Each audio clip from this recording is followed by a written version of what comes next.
मैं अपने mummy papa को सबक सिखा कर रहूंगी। स्नेहा कनाडा से इंडिया आने वाली फ्लाइट में बैठ गई। आज वह बहुत खुश है। पूरे 1 साल बाद वह अपने दादा दादी और मम्मी पापा से मिलेगी। उसके मन में तमाम सवाल उमड़ घुमड़ रहे हैं। अपने घर चंडीगढ़ जाकर के वह अपनी दादी बाबा से मिलेगी, उनसे ढेर सारी बातें करेगी। कितने दिन हो गए हैं उनसे मिली ही नहीं हूँ। पिछले 4 महीनों से फोन पर भी बातें नहीं हो पाई हैं। उसका दिल कर रहा है कि जल्दी से उड़कर वह इंडिया आ जाए। कब अपनी स्नेहमयी दादी की गोदी में सर रखकर लेटे और उसकी दादी प्यार से उसके सर पर हाथ घुमाए। दरअसल स्नेहा अपने मम्मी पापा और दादी बाबा के साथ चंडीगढ़ में रहती है। स्नेहा के पापा का इलेक्ट्रॉनिक पार्ट्स का बहुत बड़ा बिजनेस है। घर में पैसों की कोई कमी नहीं है। स्नेहा की मम्मी स्वभाव में बहुत ही कड़क है। स्नेहा की मम्मी सिमरन को यह पसंद नहीं है कि स्नेहा बार बार अपनी दादी के कमरे में जा करके उनसे मिले, अपनी पढ़ाई कर छोड़ करके उनसे कहानी सुने। उसकी मम्मी को हर चीज घर में व्यवस्थित चाहिए। अगर कोई भी चीज घर में इधर से उधर हो जाती है तो सिमरन पूरा घर सर पर उठा लेती हैं। लेकिन स्नेहा का मन तो अपने दादी दादा के साथ ही ज्यादा लगता है, क्योंकि उसके पापा तो ज्यादातर समय अपने बिजनेस में ही लगे रहते हैं। रात को थक हार कर आते हैं तो सो जाते हैं। सुबह जब तक वह सोकर उठते हैं तब तक स्नेहा स्कूल चली जाती है, तो उसके पापा से उसकी बातचीत ना के बराबर होती है। रही बात मम्मी की, तो मम्मी के घर में इतना ज़्यादा रूल्स एंड रेगुलेशन है कि वह अपनी मम्मी से ज़्यादा बात भी कहने से डरती है। अगर वह अपनी मम्मी से कोई बात कहती भी है तो वह सुनने की जगह उसे डांट देती हैं। घर में जरा सभी नुकसान अगर होता है तो सब पर बहुत गुस्सा करती हैं। एक बार तो दादी के हाथ से मम्मी की एक ब्रांडेड घड़ी टूट गई थी, तो मम्मी ने दादी का पर इतना गुस्सा किया था कि दादी रोने ही लगी थी। जब पापा ने उनको दूसरी नई घड़ी ला कर दी तब जाकर उनको शांति मिली थी। अब तो स्नेहा के दादी दादा को भी अपनी बहू सिमरन के हिसाब से ही घर में रहने की आदत पड़ गई है। हर एक नियम को मानने की आदत पड़ गई है, क्योंकि अगर वह अपनी बहू के हिसाब से नहीं चलेंगे तो घर में कलह और हंगामा हो जाएगा। तो इन सारी चीज़ों से बचने के लिए वह बहू के हिसाब से ही चल लेते हैं। अगर कभी स्नेहा उनके कमरे में होती है और बहू आ जाती है तो उसके दादाजी कहते हैं, जल्दी से तू अपने कमरे में चली जा, नहीं तो मम्मी की डांट खानी पड़ेगी। इसलिए वह चुपचाप दबे पाँव अपने कमरे में आ जाती है। स्नेहा से बड़ा उसका एक भाई मुकुल है। वह अभी कॉलेज में है और अपने विदेश जाने की तैयारी कर रहा है। वह तो ज़्यादातर समय घर से बाहर ही रहता है, अपने कॉलेज और दोस्तों के साथ समय व्यतीत करता है।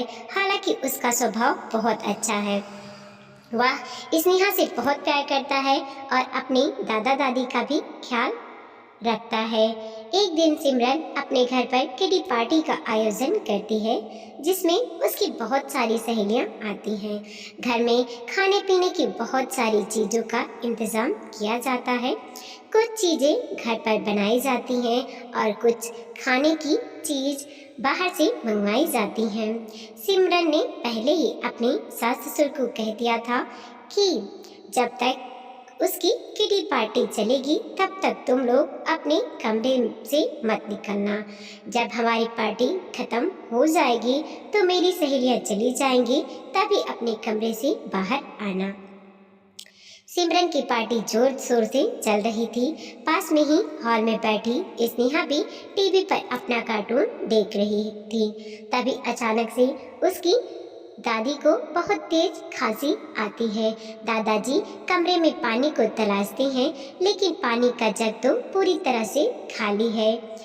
पानी लेने के लिए वह बाहर निकलते हैं तो बाहर हॉल में डांस कर रही उसकी सहेलियां सिमरन के बूढ़े ससुर को देख करके थोड़ा सा सकपका जाती हैं और कहती हैं, सिमरन, तूने बताया नहीं कि तेरे सास ससुर घर पर ही हैं। तू तो कह रही थी वह तेरी ननद के इधर कुछ दिनों के लिए गए हैं। अगर वह लोग घर पर थे तो तू पहले ही बता देती, हम लोग बाहर किसी रेस्टोरेंट पे पार्टी रख लेती। सिमरन अपनी सहेलियों की बात को सुनकर सकपका जाती है, क्योंकि उसने झूठ बोला था। वह बात बनाती हुई कहती है, अरे नहीं जाना था तो पर जा नहीं पाए। मैं तुम्हें बताना भूल गई। पर उसे अपने सास ससुर पर बहुत गुस्सा आ रहा था। उसे तो लग रहा था कब मेरी सहेलियां जाए और मैं उनको अच्छी तरह से डांट लगाऊं। स्नेहा फटाफट से दादाजी की हेल्प करते हुए आरओ का पानी भर देती है और दादी के कमरे में ले जाती है। स्नेहा 14 साल की है। सहेलियों के जाते ही सिमरन सास ससुर के कमरे में आती है और आके तैराते हुए कहती है, तुमसे मैंने कितनी बार कहा है कि जब तक मेरी किटी पार्टी चलेगी तुम दोनों में से कोई भी कमरे से बाहर नहीं निकलेगा, लेकिन तुम्हें तो जैसे कुछ समझ में ही नहीं आता है। मेरी इंसल्ट कराने में तुम्हें बहुत मजा आता है। क्या सोच रही होगी सारी सहेलियां मेरे बारे में? तुम्हारी वजह से आज मैं उनके सामने झूठी हो गई। शांता को बहुत तेज खांसी आ रही थी। जग में पानी नहीं था। अगर पानी नहीं देते तो ऐसा लग रहा था कि अभी वह खास खास की जमीन पर गिर पड़ जाएगी। खांसी ही आ रही थी, कोई अटैक तो नहीं पड़ा था जो मर जाती। थोड़ी देर पानी नहीं पीती तो क्या हो जाता। आइंदा से कभी ऐसे फिर मत करना। मैंने जो कहा है उसी को सुनना। और पैर पटकती हुई सिमरन अपने कमरे में चली जाती है। स्नेहा को अपनी माँ का व्यवहार बिल्कुल भी अच्छा नहीं लगता है। वह माँ के कमरे में जाती है और कहती है, माँ आपने दादी को इतना क्यों डांटा? गुस्से में सिमरन स्नेहा के गाल पर एक थप्पड़ जड़ देती है और कहती है, बड़ी आई दादी वाली, जा चुपचाप से अपने कमरे में बैठ जा, नहीं तो एक और थप्पड़ पड़ेगा। उस दिन सिमरन अपने सास ससुर को कुछ भी खाने के लिए नहीं देती है। पार्टी का बचा हुआ खाना पीने का सामान अपने घर के नौकर को दे देती है। घर में भी कुछ खाने को नहीं बनाने देती और बेटा रात को 10 बजे तक अपनी दुकान बंद करके आता है। तब तक तो उसके सास ससुर के सोने का समय हो जाता है, तो उसकी भी अपने बेटे से बात नहीं हो पाती है। तो बेटे से मेरी शिकायत क्या ही लगाएंगी। स्नेहा जब देखती है कि उसके दादी बाबा भूखे पेट सो रहे हैं तो रसोई से चुपचाप से 2 समय से उठा लाती है, जिसे सिमरन ने स्नेहा को खाने के लिए दिया था। लेकिन स्नेहा ने खाए नहीं थे क्योंकि उसने चिप्स और पिज्ज़ा खा लिए थे, जिससे उसका पेट भर गया था। तो समोसा उठाकर किचन में रख आई थी। वही दोनों समोसे लेकर वह दादी बाबा के कमरे में जाती हैं और कहती हैं, आप इनको चुपचाप से खा लो, मम्मी को मत बताना। दादी और बाबा सिमरन के सर पर प्यार से हाथ फेरते हुए कहते हैं, ठीक है बेटा, हम दोनों एक एक समोसे खा लेंगे, पर तू अभी जल्दी से अपने कमरे में जा। अगर तेरी मम्मी ने देख लिया तो मेरे साथ साथ तुम्हें भी डांट पड़ जाएगी। दबे पैर से स्नेहा अपने कमरे में आ जाती है। सिमरन को अपने सास ससुर का घर में रहना बिल्कुल भी पसंद नहीं है। एक दिन वह अपने पति से कहती है, सुनो जी, तुम्हारे मम्मी पापा की वजह से मुझे घर में बहुत डिस्टर्ब होता है। तुम्हारी माँ दिन भर खांसती रहती हैं और तुम्हारे पापा भी पूरे घर में इधर से उधर घूमते फिरते रहते हैं। ना ही तो मैं घर पर किसी को बुला सकती हूँ, ना ही कोई पार्टी कर सकती हूँ। एक काम करो, तुम अपनी माँ को वृद्धा आश्रम भेज दो। उनका जो भी खर्चा होगा हम देते रहेंगे, पर घर में नहीं रखेंगे। संदीप कहता है, कैसी बातें कर रही हो सिमरन? मैं अपने मम्मी पापा को वृद्धा आश्रम भेज दूंगा तो वह हमारे बिना उधर कैसे रहेंगे? आखिर मैं उनका इकलौता बेटा हूँ। ठीक है, अगर तुम अपने मम्मी पापा को वृद्धा आश्रम नहीं भेजोगे तो मैं अपने मायके चली जाती हूँ। रहो अपने मम्मी पापा के साथ। संदीप असमंजस में पड़ जाता है। उसे समझ नहीं आता है क्या करना है। उस समय तो वह सिमरन को किसी तरह से समझाकर शांत कर देता है और अपने मम्मी पापा को भी समझा देता है कि तुम सिमरन के कामों में उसे डिस्टर्ब मत किया करो। लेकिन सिमरन को तो इस सब से तसल्ली नहीं मिलती है। धीरे धीरे समय बीतित होता है। स्नेहा का बड़ा भाई मकुल पढ़ाई करने के बाद अमेरिका चला जाता है। उसे अमेरिका में एक कंपनी में जॉब करने का ऑफर मिला था, तो वह अपने जॉब के सिलसिले में अमेरिका जाकर बस गया। आज उसको अमेरिका गए हुए पूरा 2 साल बीत गए। अपने भाई के नक्शे कदम पर चलते हुए स्नेहा भी विदेश जाने के सपने संजोए रही है। उसका सपना कनाडा जाने का है और आखिरकार वह समय भी आ जाता है जब वह एक डॉक्टर बनकर कनाडा जाने लगती है। आखिरकार कनाडा जाने का उसका बचपन का जो सपना था, लेकिन आज स्नेहा का सपना पूरा हो तो रहा है, लेकिन उसका मन कहीं ना कहीं दुखी था। उसे अपनी दादी बाबा को छोड़कर कनाडा जाने का दिल नहीं कर रहा था। ऐसा लग रहा था कि वह अपने सपने क्यों छोड़ दे और अब इंडिया में ही अपने दादी बाबा के साथ रहे, क्योंकि उसे अपनी दादी बाबा से बहुत प्यार था। उसकी दादी बाबा भी स्नेहा को बहुत प्यार करते थे। प्यारी प्यारी कहानी सुनाते थे, पार्क में घुमाने ले जाते थे। उसकी दादी स्नेहा को 2-2 छोटी बनाती थी। दादी कहती हैं, बेटा तू जा तो रही है, पर तेरे बिना मेरा और तेरे दादाजी का मन भी बिल्कुल नहीं लगेगा। एक घर में तू ही थी जिससे हम दोनों का मन लगा रहता था। लगता है कि घर में कोई अपना है। बड़ी मुश्किल से एक बार स्नेहा ने अपनी मम्मी से कहा भी कि माँ मुझे कनाडा नहीं जाना, मैं इंडिया में ही रह करके किसी अच्छे से अस्पताल में नौकरी कर लूँगी, कहीं भी मुझे आसानी से नौकरी मिल जाएगी। लेकिन अब अपना देश छोड़कर जाने का दिल नहीं कर रहा है। तो उसकी माँ गुस्सा होते हुए कहती हैं, कैसी बातें कर रही है स्नेहा, तेरा तो बचपन का सपना था कनाडा जाने का और अब तू मना कर रही है। सारी तैयारियां हो गई हैं, तेरे पापा ने टिकट भी करा लिया है और अब तू ऐसे कैसे मना कर सकती है, तुझे तो जाना ही पड़ेगा। भारी मन से स्नेहा कनाडा चली तो जाती है, लेकिन अब स्नेहा बड़ी हो चुकी है, दुनियादारी की समझने लग गई है। अब वह अपने दादी बाबा को छोड़कर कनाडा चली तो गई थी, लेकिन उसका अब उधर दिल नहीं लग रहा है। बड़ी मुश्किल से वह 1 साल कनाडा में निकालती है और वापस इंडिया आने का प्लान करने लगती है। आज वह इंडिया आ रही है। स्नेहा प्लेन में बैठी बैठी जल्दी से इंडिया आने का इंतज़ार कर रही है।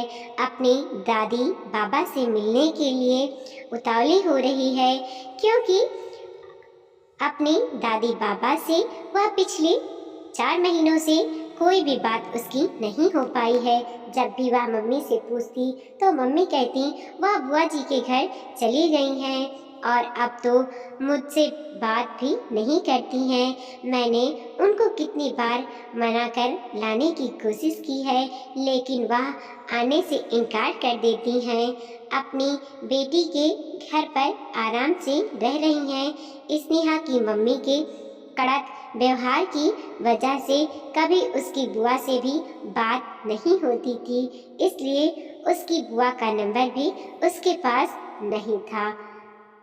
कि वह बुआ से बात करके दादी का हाल चाल पूछ ले। इंडिया आने पर स्नेहा अपने घर आती है और अपनी मम्मी से कहती है, मुझे बुआ के घर का पता बताओ, मुझे दादी बाबा से मिलने जाना है, मुझे उनसे मिलना है, कुछ भी हो जाए। सिमरन कहती है, तुम कहीं नहीं जाओगी, तुम्हारी बुआ तो दादी बाबा को साथ लेकर अभी अपने बेटे बहू के पास अमेरिका गई हैं, तो तुम अपने उनके पास जा करके क्या करोगी? 1 महीने बाद जब वह आएंगे तब तुम उनसे मिल लेना।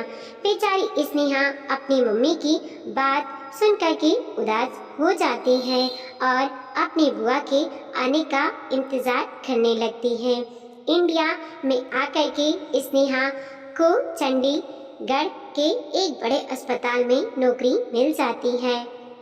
अस्पताल के पास ही एक वृद्धा आश्रम बना हुआ है। एक दिन वृद्धा आश्रम से अस्पताल में फोन आता है, जल्दी से डॉक्टर को भेज दो, वृद्धा आश्रम में रहने वाली एक माता जी को हार्ट अटैक आया है और उनको लाने की व्यवस्था नहीं हो पा रही है। जब स्नेहा को यह बात पता चलती है तो वह फटाफट से एक नर्स को साथ ले करके अपनी कार से उस वृद्धा आश्रम की तरफ निकल पड़ती है। जब वह वृद्धा आश्रम के अंदर जाती है और देखती है कि एक बूढ़ी माता जी जमीन पर लेटी हुई हैं, दर्द के मारे पूरी तरह से कहर रही है, पूरे शरीर पर पसीना पसीना हुआ बैठा है। पास में ही एक बुजुर्ग व्यक्ति उनको सांत्वना दे रहा है। स्नेहा जल्दी से उन बुजुर्ग माता जी का इलाज शुरू कर देती है, लेकिन जैसे ही स्नेहा उनका चेहरा देखती है तो दंग रह जाती है। हैरान परेशान से कहती है, दादी आप इधर क्या कर रही हो? आपको क्या हो गया है? पास में ही बैठे दादाजी पर नजर जाती है तो उनकी आंखों से आंसू भर आते हैं। पहले स्नेहा फटाफट अपनी दादी को अस्पताल लेकर जा करके उनकी अच्छा तरह से इलाज करवाती है। जब उसकी दादी नॉर्मल हो जाती हैं तब अपने दादाजी के पास आकर गले लगकर फूट फूट कर रोती है और कहती है, माँ तो कह रही थी आप अमेरिका गए हैं बुआ के साथ, लेकिन आप तो इधर वृद्धा आश्रम में हैं, इधर आप कैसे पहुँचे? दादाजी कहते हैं, बेटा अभी 4 महीने पहले ही तुम्हारे मम्मी पापा मुझे इस वृद्धा आश्रम में छोड़ करके गए हैं। मैंने अपने बेटे बहू के आगे बहुत हाथ पैर जोड़े कि मेरा घर होते हुए भी मुझे वृद्धा आश्रम क्यों भेज रहे हो? मैंने कितनी मुश्किल से अपना घर बनवाया था, लेकिन अपने घर को छोड़ करके हम दोनों को, पति पत्नी को, बुढ़ापे में वृद्धा आश्रम में जीवन व्यतीत करना पड़ रहा है। मुझे तो अपने बेटे पर बहुत शर्म आ रही है कि मेरा बेटा ऐसा निकला, और तो और एक पैसा भी खर्च के लिए नहीं देता है, एक एक पैसे के लिए तरसा दिया है मेरे बेटे ने मुझे। तुम्हें तो पता है बेटा, तुम्हारी दादी की तबीयत पहले से ही ठीक नहीं रहती है, दवाइयों का इतना सारा खर्चा होता है। जब मैंने तुम्हारी माँ और पापा से खर्चे के लिए पैसे मांगे तो उन दोनों ने साफ साफ मना कर दिया। मुझे तुमसे और मुकुल से भी बात करने के लिए मना किया था, जिसमें तुम्हारा और मुकुल का नंबर था, वह फ़ोन भी तुम्हारी माँ ने मुझसे छीन लिया और यह छोटा सा नोकिया का फ़ोन मुझे दे दिया जिसमें किसी का भी नंबर नहीं है। स्नेहा को सच्चाई पता चलने के बाद अपने मम्मी पापा पर बहुत गुस्सा आता है। वह सोच लेती है कि अब तो मैं अपने मम्मी पापा को सबक सिखा कर रहूँगी। अब मैं बड़ी हो गई हूँ, कोई छोटी सी स्नेहा नहीं हूँ जो मम्मी मुझे डांट कर कमरे में भेज देंगी। अब कुछ भी हो जाए, मम्मी पापा से ने जो किया इसकी सज़ा तो उन्हें मिलकर रहेगी। स्नेहा कहती है, आप चिंता मत करो दादाजी, मैं सब कुछ ठीक कर दूंगी, आप बस शाम तक इंतज़ार करिए, मैं आप लोगों के रहने का कुछ इंतज़ाम करती हूँ। स्नेहा चंडीगढ़ के ही एक सोसाइटी में 2 कमरे का फ्लैट किराए पर लेती है, जिसमें अपनी दादी बाबा को लेकर जाती है। उनके खाने पीने का सारा इंतज़ाम करके जाती है और साथ में एक नर्स को भी अपनी दादी की देखभाल के लिए रख जाती हैं। वापस से अपने घर आ जाती हैं और जब वह घर आती है तो उसकी माँ कहती है, स्नेहा तुम्हारे लिए एक अच्छे घर से रिश्ता आया है। मुझे तो सब कुछ बहुत पसंद है, लेकिन बस तुम्हारे एक हाँ करने ही बाकी है, फिर आगे बात बढ़ाई जाएगी। मैंने पापा से भी सारी बात कर ली है। स्नेहा पूछती है उनके परिवार में कौन कौन है, तो सिमरन बताती है कि अकेला लड़का है और बस माता पिता है, ज़्यादा बड़ी फैमिली नहीं है। स्नेहा कहती है मुझे उसके माता पिता नहीं चाहिए, मुझे बस लड़का अकेले चाहिए। अगर उसके माता पिता हैं तो मैं उससे शादी नहीं कर सकती। अगर आपको मेरी शादी उस लड़के से करनी है तो आपको उस लड़के के माता पिता को पहले वृद्धा आश्रम भेजना होगा, तभी मैं उससे शादी करूंगी। स्नेहा तो पागल हो गई है, अपने ससुराल जाने से पहले ही अपने सास ससुर को वृद्धा आश्रम भेजने की बात कर रही है। इससे आगे कुछ बात होती तभी दरवाजे पर घंटी बजती है। सिमरन को एक नोटिस मिलता है जिसको पढ़ करके उसके पैरों तले की जमीन खिसक जाती है। वह अपने पति को फोन करती है, वह घर पर बुलाती है। उसे नोटिस में साफ साफ लिखा है कि यह कोठी और दुकान बंसीलाल के नाम है और उन्होंने आपको इस दुकान घर को खाली करने का सरकारी नोटिस भेजा है। बहू बेटा देखते हैं कि नोटिस भेजने वाला और कोई नहीं बल्कि उसके ससुर हैं, यानी कि स्नेहा के दादाजी। सिमरन हड़बड़ती हुई वृद्धा आश्रम में फोन लगाती है, लेकिन उधर से जवाब मिलता है कि वह दोनों लोग इधर से कुछ दिन पहले ही छोड़ करके चले गए हैं और उन्हें नहीं पता है कि वह कहाँ रहते हैं। नोटिस में साफ साफ लिखा है कि यह दुकान और घर उन्हें 15 दिन में खाली करनी है। अब इन 15 दिनों में सिमरन और उसके पति को यह चिंता हो रही है कि वह अपने माता पिता को कहाँ ढूंढे, आखिर वह कहाँ पर हैं। अपने मम्मी पापा को इस तरह से परेशान देख करके स्नेहा को बुरा तो लगता है, लेकिन उन लोगों ने दादी बाबा के साथ जो किया है वह भी अच्छा नहीं किया है। यही सोचकर वह उनको कुछ नहीं बताती है। बहुत ढूंढने पर भी जब उनके दादा दादी नहीं मिलते हैं तो 15 दिनों बाद सरकार की तरफ से घर और दुकान को खाली करवाने के लिए पुलिस वाले आ जाते हैं। सिमरन के हाथ पैर फूल जाते हैं। तभी स्नेहा उन पुलिस वालों के साथ ही अपनी दादी बाबा को लेकर भी आ जाती है। दोनों पति पत्नी अपने माता पिता के पैर में गिर जाते हैं और कहते हैं, पिताजी आप यह क्या करवा रहे हैं, अपने ही बेटे बहू को अपने घर से निकलवा रहे हैं, आप ऐसा कैसे कर सकते हैं। अरे आपकी दुकान मैं नहीं संभाल लूँगा तो बुढ़ापे पर कौन देखेगा, आखिरकार आपकी सारी प्रॉपर्टी पर मेरा ही तो हक है। हक की बात सुन करके स्नेहा कहती है, सही कह रहे हो पापा, आखिरकार आप उनके इकलौते बेटे हो, प्रॉपर्टी तो आपका पूरा हक है, पर आपने माता पिता को वृद्धा आश्रम भेजने का हक आपको किसने दिया, उनके ही घर से उनको निकालने का हक आपको किसने दिया। आपको शर्म नहीं आती है अपने बूढ़े माता पिता को वृद्धा आश्रम भेजने में। अरे आपको पता भी है जिस दुकान में आप काम कर रहे हैं वह दुकान दादाजी की ही मेहनत का खड़ी की हुई है।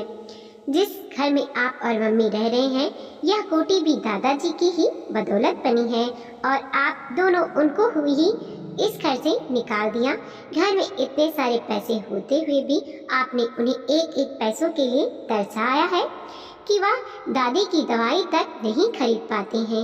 अपनी बेटी के मुंह से अपनी सच्चाई सुनकर के दोनों पति पत्नी दंग रह जाते हैं। उन्हें तो समझ में नहीं आता है कि यह क्या हो रहा है, उनकी बेटी को यह सब कैसे पता चला। दादाजी सब कुछ समझाते हुए अपने बेटे बहू से कहते हैं, बेटा तुमने हमारे साथ जो किया है वह बिल्कुल अच्छा नहीं किया है। आखिरकार क्या कमी रखी है थी मैंने तुम्हारे लिए, सब कुछ तो तुम्हारे लिए ही किया था, लेकिन एक बूढ़े माँ बाप तुमसे बुढ़ापे पर संभल नहीं गए। अपने पत्नी की बातों में आकर तुमने हमें वृद्धा आश्रम भेज दिया और कभी इन 4 महीनों में तुम्हें 1 घंटे का भी समय नहीं मिला मुझसे मिलने आने का। तुम शायद भूल गए थे कि यह कोठी और यह दुकान आज भी मेरे नाम है, इसलिए आज मैं तुम्हें इन दोनों से बेदखल करता हूँ। यह बात मैंने कानूनी तौर पर भी तैयार करवा ली है और अखबार में भी छपवा लिया है। आखिरकार मैंने वृद्धा आश्रम का अनुभव लिया है, तो कुछ दिन तुम भी इधर उधर भटक कर देखो कैसे लगता है। अपने दम से कुछ पैसे कमा कर देखो और जब तुम्हारे पैसे कोई छीन ले तब तुम्हें कैसा लगता है यह भी महसूस करके देखो। दादाजी अपने बहू बेटी को माफ नहीं करते हैं, हालांकि दादी का दिल पिघलता भी है, लेकिन स्नेहा के कहने पर वह भी चुप हो जाती हैं। बाद में स्नेहा अपनी दादा दादी के साथ इस कोठी में आराम से रहने लगती है। दादाजी भी अपनी दुकान पर बैठने लगते हैं और साथ में 2 नौकर लेते हैं। आज स्नेहा अपने दादी दादा के घर में उनके साथ रहकर बहुत खुश है। उसके दादा दादी भी अब अपनी मर्जी से खा सकते हैं, कहीं भी आ जा सकते हैं, कोई रोक टोक करने वाला नहीं है। वीडियो को लाइक कीजिए, कमेंट कीजिए और अपने दोस्तों के साथ जरूर शेयर कीजिए। चैनल पे नए हैं प्लीज़ सब्सक्राइब कीजिए।